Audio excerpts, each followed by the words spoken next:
Depreciation. तो व्यापार में जो रिसोर्सेस होते हैं, जो फिक्स्ड एसेट्स होते हैं, जो साधन होते हैं, उसे यूज करने से या समय जैसे जैसे बीतते जाता है, तो एक तो हो गया कि उससे जितना हम प्रयोग करेंगे, दूसरा हो गया कि जब समय भी बीतेगा तो समय बीतने के कारण या संपत्तियों का प्रयोग करने के कारण उसके वैल्यू में कमी आती है। और कमी का कारण क्या होगा? टूट फूट होना, घिसावट होना। तो अगर घिसावट के चलते, टूट फूट के चलते, समय बीतने के चलते अगर किसी संपत्ति के प्राइस में कोई कमी आती है तो उस कमी को कहते हैं डेप्रिसिएशन, यानी ह्रास या घिसावट। Depreciation is referred to the gradual reduction in the value of fixed assets due to usage and passage of time। तो समय बीतने के चलते या उसे प्रयोग करने के कारण फिक्स्ड एसेट्स के वैल्यू में जो लगातार कमी आती है, उसी कमी को कहते हैं डेप्रिसिएशन या घिसावट। ये व्यापार के लिए इंटरनल ट्रांजैक्शन है और लॉस भी है। सॉल्वेंसी, तो जब व्यापार का कोई ग्राहक है जिसे माल उधार बेचा गया है, अगर वो पैसा व्यापार को सही समय पर दे देता है 100%, तो हम लोग ये कहेंगे कि उस ग्राहक के अंदर सॉल्वेंसी वाला गुण है, यानी पैसा देने वाली कैपेसिटी है। लेकिन ठीक इसका उल्टा हो जाएगा कि अगर जो व्यक्ति किसी को रुपया देना है लेकिन वो रुपया देने की स्थिति में नहीं है, उसकी कैपेसिटी वैसी नहीं है कि वो पूरा का पूरा 100% रकम उसे भुगतान कर दे, तो जब भुगतान नहीं करेगा तो उसे बोला जाता है इंसॉल्वेंसी। तो solvency, it is the capability of a person और an enterprise to pay the डेप्ट। तो जब कोई व्यक्ति या इंटरप्राइज यानी कि व्यापार अपने कर्जों का भुगतान, अपने डेप्ट का भुगतान, अपने कर्जों का भुगतान करने का कैपेबिलिटी उसके पास होता है, यानी कि वो क्षमता होती है कि वो पूरा 100% भुगतान कर देगा, तो उसके अंदर में भुगतान करने वाला जो गुण है उसे ही कहते हैं सॉल्वेंसी। इंसॉल्वेंसी, जब वो भुगतान करने वाला गुण नहीं है, 100% भुगतान करने वाला गुण नहीं है, तो उसे बोलते हैं इंसॉल्वेंसी, यानी कि दिवालियापन। वो कंगाल हो गया है, वो दिवालिया हो गया है। तो insolvency, it is the incapability of a person और an enterprise to pay the डेप्ट। तो यदि कोई व्यक्ति या व्यापार अपने कर्जों का भुगतान करने की क्षमता उसके पास नहीं है, यानी कोई भी व्यापार या कोई व्यक्ति जब अपने कर्जे का भुगतान 100% नहीं कर पाता है, तो वो नहीं कर पाने वाली जो उसके अंदर में गुण उगेगा, ये गुण नहीं अवगुण है, लेकिन उसी गुण को हम लोग बोलेंगे इंसॉल्वेंसी, यानी दिवालियापन। तो वो व्यक्ति क्या हो गया है? दिवालिया हो गया है। क्यों? क्योंकि अपने कर्जे का भुगतान 100% करने की स्थिति में नहीं है। बैड डेब्ट्स, डूबा धन। तो व्यापार से जिस डेटर को माल उधार बेचा गया है, तो भविष्य में उसे रकम भी प्राप्त होगा। अब उससे जो रकम मिल गया वो तो हो गया कैश रिसीव्ड, लेकिन जो रकम का हम रिकवरी नहीं कर पा रहे हैं, वसूली नहीं कर पा रहे हैं, व्यापार के द्वारा बार बार मांगे जाने पर भी वो पैसा नहीं मिल पा रहा है, तो ऐसे केस में छोटा अमाउंट है तो उसके ऊपर कोई केस मुकदमा नहीं किया जाता है, बल्कि उसे डूबा हुआ समझकर डेटर के खाते को बंद कर दिया जाता है। तो बैड डेब्ट्स किसे कहते हैं? तो it is a loss to the business arising out of failure of a debtor to pay the dues it is irrecoverable डेप्ट। तो जब कोई डेटर अपने बकाया राशि का भुगतान करने में फेल कर जाता है, वो नहीं भुगतान कर पाता है, तो जो वो भुगतान नहीं किया, यानी कि जो व्यापार उससे पैसा वसूल नहीं कर पाया, उस बिना वसूल हुए ही अमाउंट को बैड डेब्ट्स कहते हैं। जो वसूल नहीं हो पाया है उसे कहते हैं बैड डेब्ट्स, और जो वसूल हो गया उसे कहते हैं कैश रिसीव्ड, यानी कि रकम भाई हमको मिल गया है। डिस्काउंट यानी छूट, कटौती। व्यापार में अपने बिक्री की शक्ति को बढ़ाने के लिए, सेलिंग पावर को इंक्रीज करने के लिए जो ग्राहकों को उपहार दिया जाता है उसे ही कहते हैं डिस्काउंट। तो इससे क्या होगा, डिस्काउंट देने से क्या हो गया, बिक्री की शक्ति बढ़ेगा। तो discount it is a concession or reduction from the price of goods made by the seller to the buyer.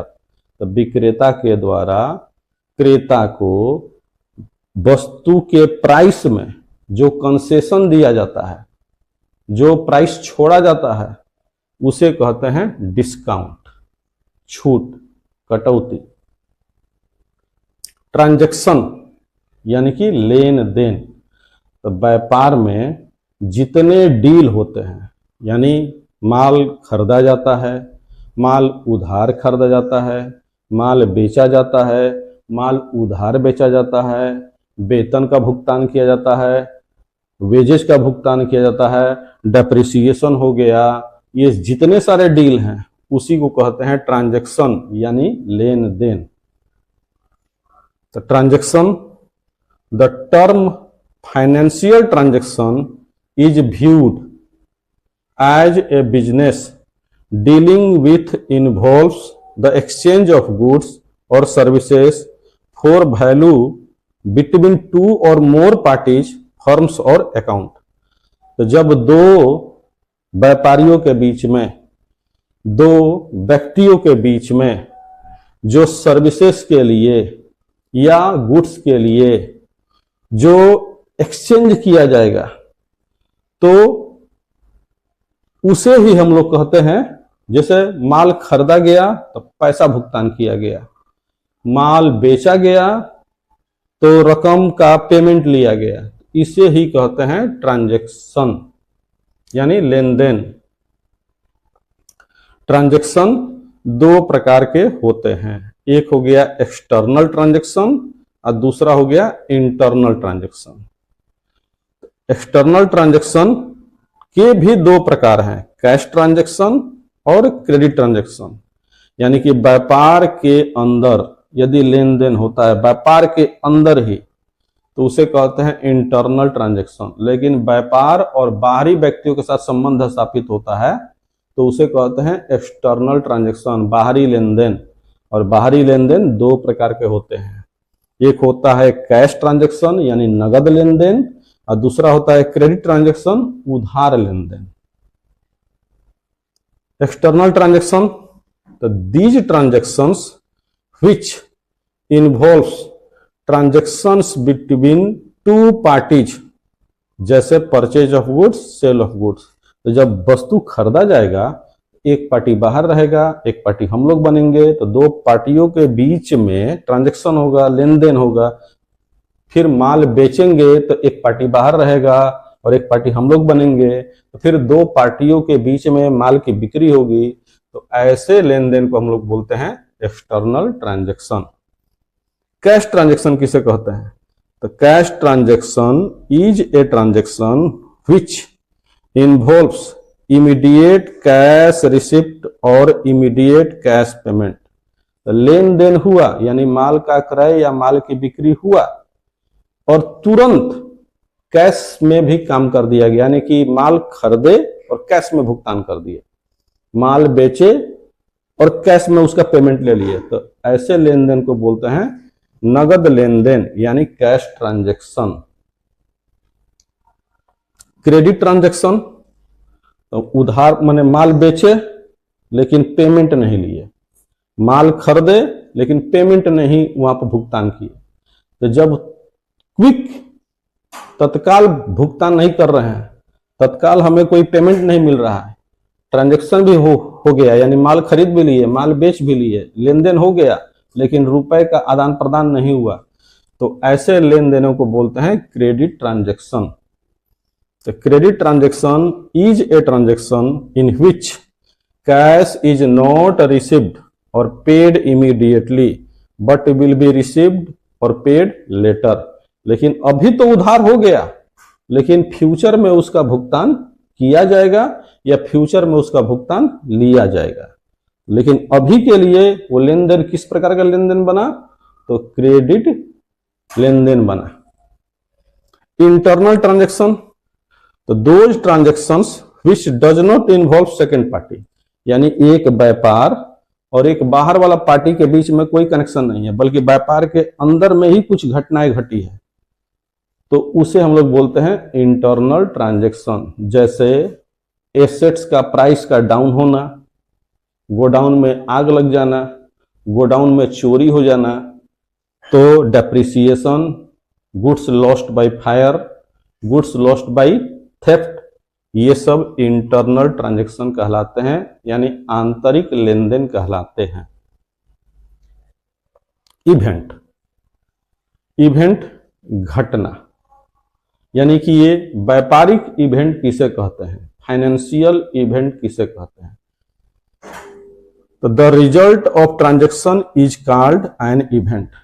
तो जब दो ट्रांजैक्शन हुआ, वस्तु खरीदे और वस्तु को बेच दिए, तो यहां पर दो ट्रांजैक्शन जब हुआ तो उस दोनों ट्रांजैक्शन का जो रिजल्ट आया, उसी रिजल्ट को कहते हैं व्यापारिक घटना, यानी कि इवेंट हुआ वहां पर।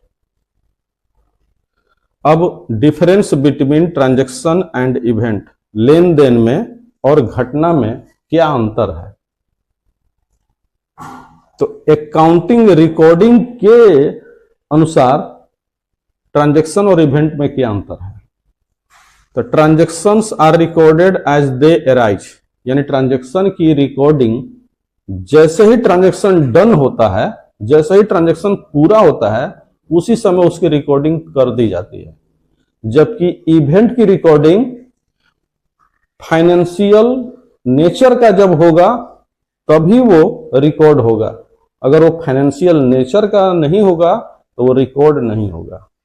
अब है कि भाई फाइनेंशियल नेचर का इवेंट और नॉन फाइनेंशियल नेचर का इवेंट, ये हम लोग कैसे जानेंगे? तो व्यापार के अंदर स्टाफ होंगे, अब स्टाफ आपस में ही लड़ गए, तो वहां पर कोई लेन देन नहीं हुआ, वहां पर वैसा कोई फाइन माने रुपए पैसे वाला कोई भी घटना नहीं घटी, बल्कि आपस में वहां पर मारपीट हुआ, तो वो नॉन फाइनेंशियल नेचर का है, उस इवेंट को रिकॉर्ड नहीं किया जाता। लेकिन अगर व्यापार के गोडाउन में से चोरी हो जाती है, ये भी एक घटना है, तो चोरी हुए माल का वैल्यू निकाला जा सकता है कि कितने रुपए का माल की चोरी हुई है, तो इसे इस टाइप की घटना को हम लोग बोलते हैं फाइनेंशियल नेचर के इवेंट, इसे रिकॉर्ड किया जाता है, वो बिजनेस के लिए हानि होता है। चेंज इन फाइनेंशियल स्टेट, तो फाइनेंशियल स्टेट में कोई चेंजिंग आती है, यानी कि व्यापार की स्थिति में कोई परिवर्तन होता है, तो ट्रांजैक्शन के अनुसार result in changes in the financial position of the business, यानी कि ये ट्रांजैक्शन जैसे ही डन होता है, तो ये जैसे ही ट्रांजैक्शन पूरा होता है तो व्यापार की स्थिति में फर्क आता है, यानी कि कुछ ना कुछ लाभ वाला काम हो जाएगा या कुछ ना कुछ हानि वाला काम हो जाएगा, या खर्चे वाला काम होगा या आय वाला काम होगा। ये आय, खर्चे, लाभ, हानि जब होगा उस ट्रांजैक्शन के डन होने से, तो व्यापार की स्थिति में फर्क आएगा, उसके स्टेटस में फर्क आएगा। और इवेंट, तो चूंकि घटना यदि फाइनेंशियल नेचर का है तब तो व्यापार की स्थिति में फर्क आएगा, लेकिन अगर नॉन फाइनेंशियल नेचर का है तो व्यापार की स्थिति में कोई फर्क नहीं आएगा। तो ये यहां पर आकर अकाउंटेंसी पेपर का, अकाउंटेंसी वाले किताब का चैप्टर 2 बेसिक अकाउंटिंग टर्मिनोलॉजी यानी आधारभूत लेखांकन शब्दावली, ये अध्याय समाप्त होता है। Thank you.